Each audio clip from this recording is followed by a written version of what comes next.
Hi there, Lori here from Unique in the Creek. I'm just going to do a quick demo on how to use the Vivid Heat Sealer. First thing you're going to do is take it out of the box, and there's an elastic band around it. You can just remove that elastic band. That holds the sealer down for storage. And then you're going to plug it in, okay? Now, you might want to get a glass cutting mat or glass cutting board or a cookie sheet or something to put underneath this, because it does emit a little bit of heat at the bottom, so it can warp your cutting mat.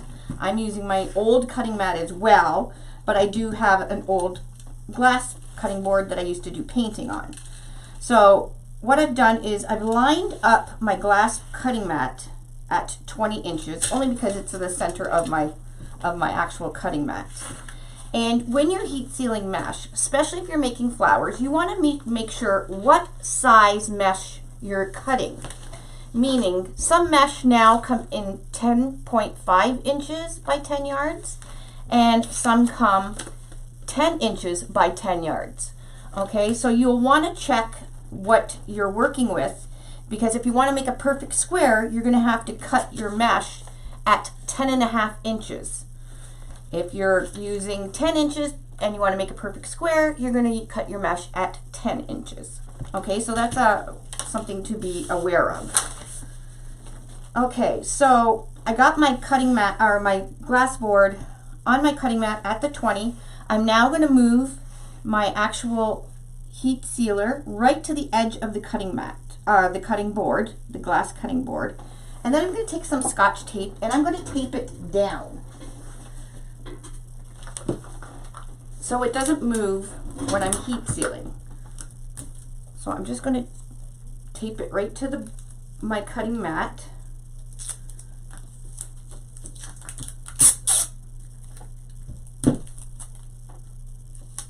Just like that. This is just Scotch tape. You may want to use packing tape or something a little more sturdier, but I'll just put a couple pieces of Scotch tape. Just like that. So it's not going to move off the cutting board, and it's not going to move off the 20-inch mark that I want.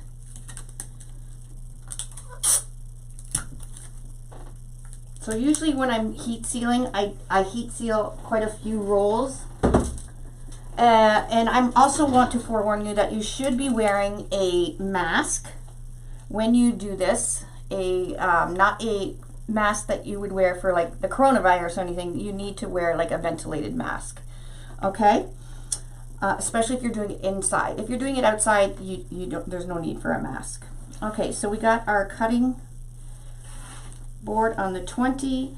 So our actual burner, which is right here, and you can touch this, it's not hot until you press it down. So this is the element. This is the center where you're going to be cutting, and that is on my 19. So if I'm going to cut 10 inches, I'm going to pull my mesh out to 29. Hopefully that makes sense. Now this mesh is a poly burlap, and this is one of the most used meshes for heat sealing, as it does fray quite a bit. First thing you want to do is heat seal the edge, because you don't want to start out with your piece being all frayed. So you make sure it's turned up, and I'm just going to pulse down about 3 or 4 times.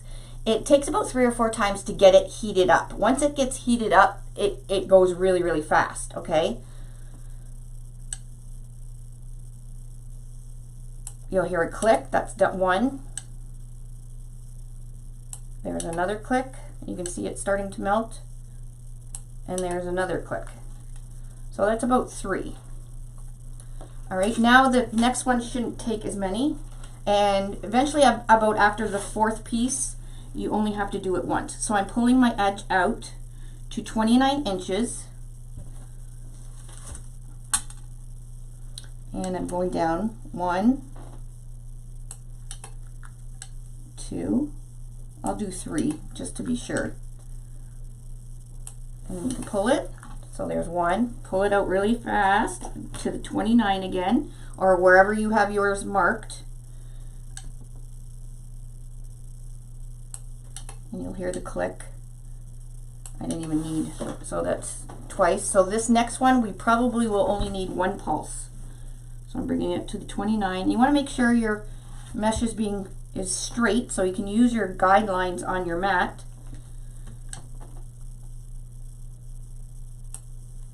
And you can kind of tell if it's melted. So like I said, poly burlap is the most widely used for heat sealing because it does make beautiful flowers. However, there is a little bit of work to make those beautiful flowers. So our element's heated up, so we just have to do 1 pulse. Again, make sure you're wearing a mask. I'm not wearing a mask right now because you wouldn't be able to hear me talking. But if I'm doing a bunch of rolls, I always wear a mask. And if it doesn't go right through, you can just have your scissors handy and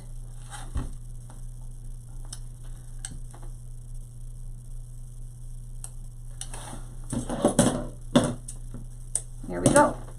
Okay, so that's poly burlap.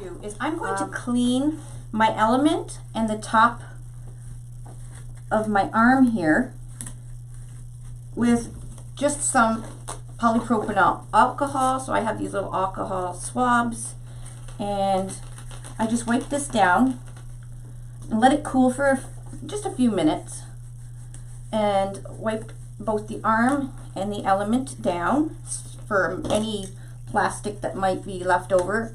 You might want to do this when you're in between rolls of poly burlap too, because the poly burlap really leaves a plastic residue. But once it's cooled, I just take the edges of my scissors and kind of go up and then wipe it with alcohol to get all the extra plastic. And that's why it's very important to wear a mask, because we are burning plastic. Okay, so my sealer is clean. This is what you would do at the end when you are finished heat sealing your mesh. And you want to clean it, let it cool down for a few minutes, clean it with alcohol on the element and the rubber arm as well. I can still feel some on here. And once it cools, like I said, you can scrape it off. Okay, next we're going to try a heavy deluxe foil mesh.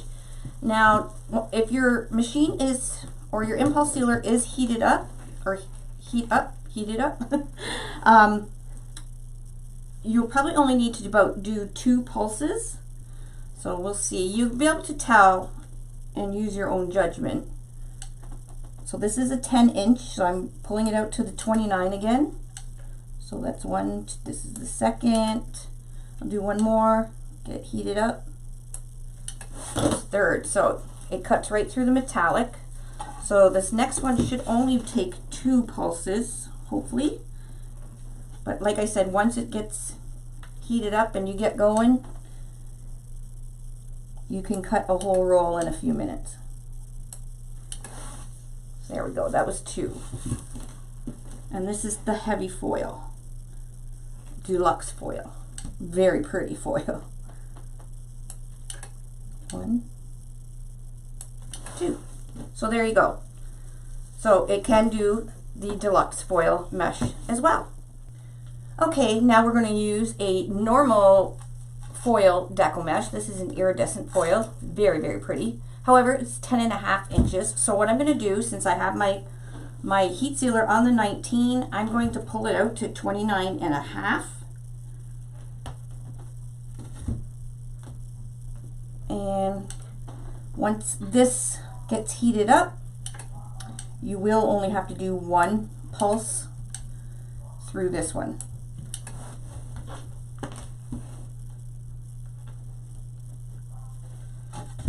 Because it is much thinner than the other meshes that we just did prior to this.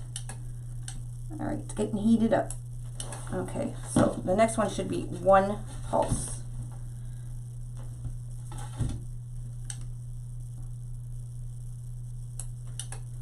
Almost. Oh yeah, there we go.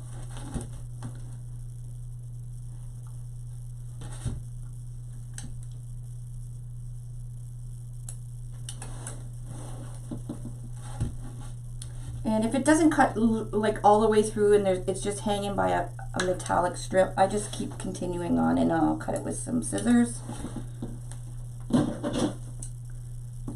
Because I don't want to lose the momentum of the heat, so I don't have to pulse as many times.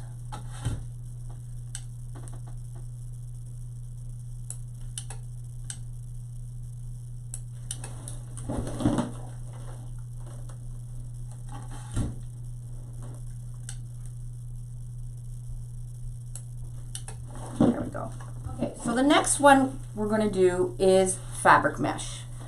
This is beautiful fabric mesh. It's called Cotton Drift or Cotton Faux Jute Check.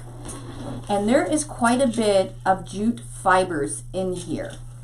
You can heat seal this. It does take a little bit more time than any of the other meshes because you are practically going through material fabric, okay?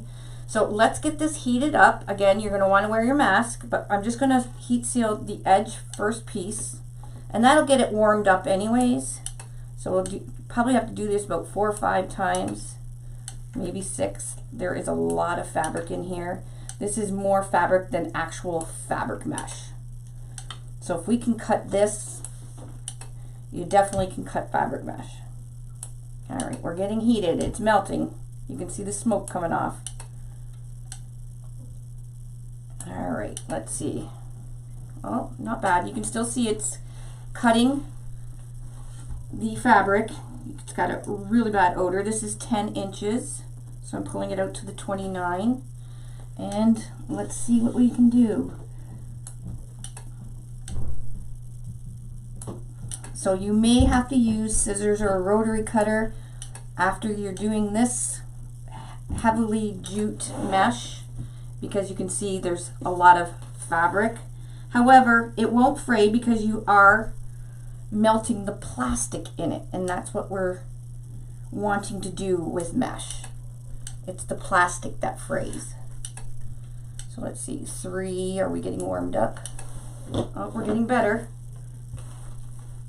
So 29.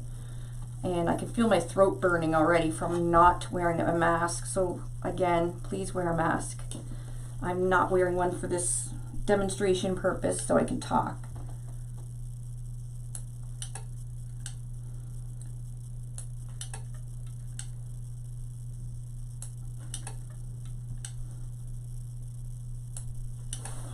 So this one takes a bit to go through.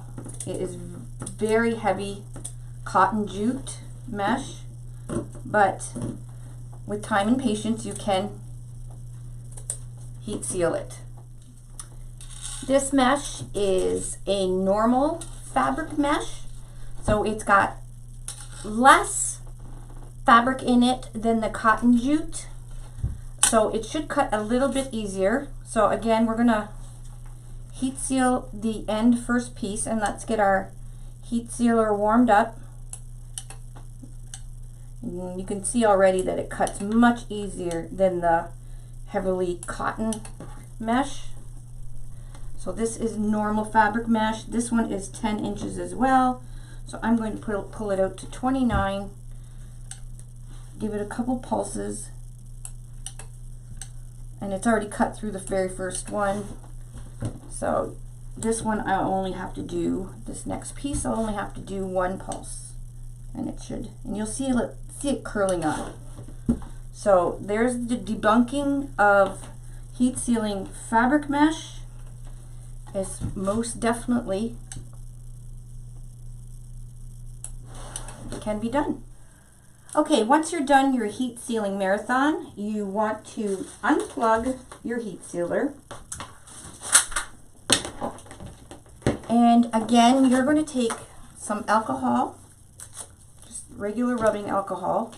Make sure it's cooled down, and you're going to rub the element. And again, the arm of the heat sealer. Make sure there's no leftover plastic on it, so it's all ready to go when you need to use it again. So So the more you keep care of your heat sealer, the longer it will last. Okay, and then push that down, and you can put your elastic back over the handle, untape it from your glass cutting board, wrap your cord around it, and tuck it away for next time.